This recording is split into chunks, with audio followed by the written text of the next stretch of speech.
This presentation is for Chapter 8, Flexible Budgets and Standard Cost Systems. In Learning Objective 5, we will describe the relationship among and responsibility for the product cost variances. Now that we have looked at the individual product cost variances, we are going to step back and look at the big picture. So this exhibit showed the flexible budget variances for the product costs, direct materials, direct labor, and manufacturing overhead, and they are duplicated again here for easy reference. This slide summarizes all of the individual variances that we have calculated for cheerful colors. So now we're going to talk about the relationship among these and who is responsible for them.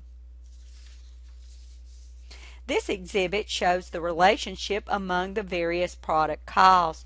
Notice that the fixed overhead volume variance is not included in the diagram. As we stated previously, this variance is not a flexible budget variance but a volume variance.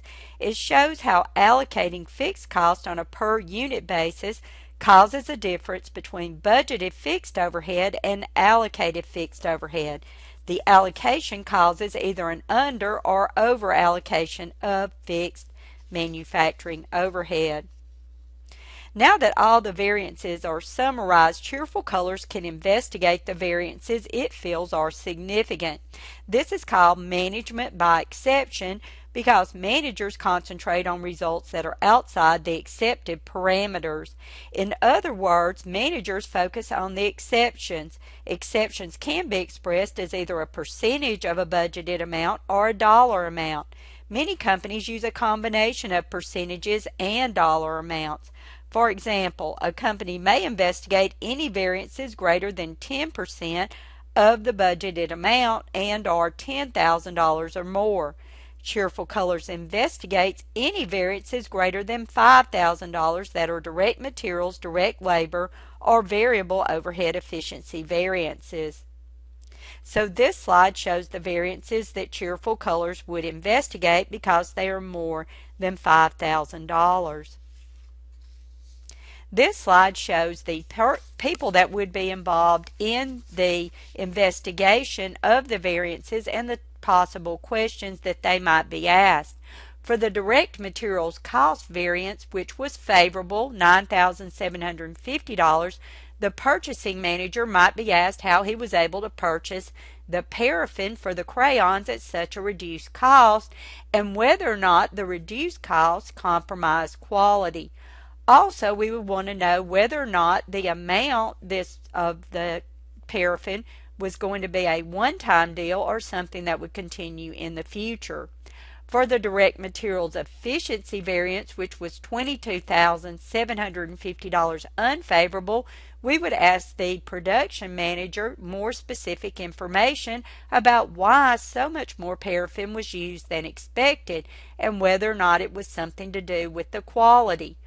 Also, was it possibly related to using inexperienced workers, or perhaps there was some type of a machine failure that might have caused a large spillage event?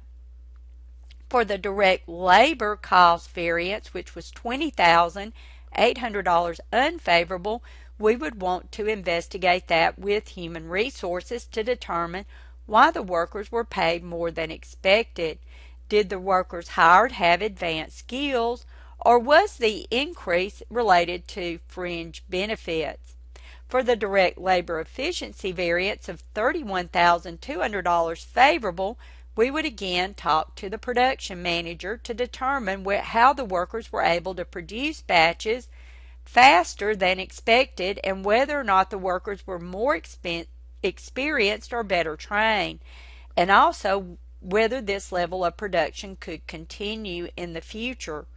For the variable overhead efficiency variance, which was $7,800 favorable, again that would be related to production, and because direct labor hours was the allocation base for variable overhead, the questions for it would also be similar to the ones relating to the direct labor efficiency variance.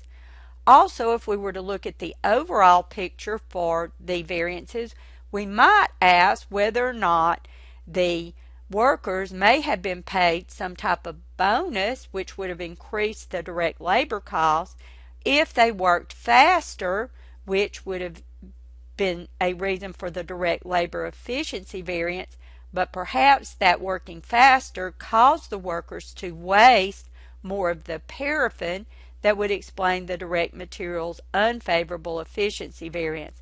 So sometimes the variances that you see can be interrelated. And that is the conclusion of the presentation for Learning Objective 5.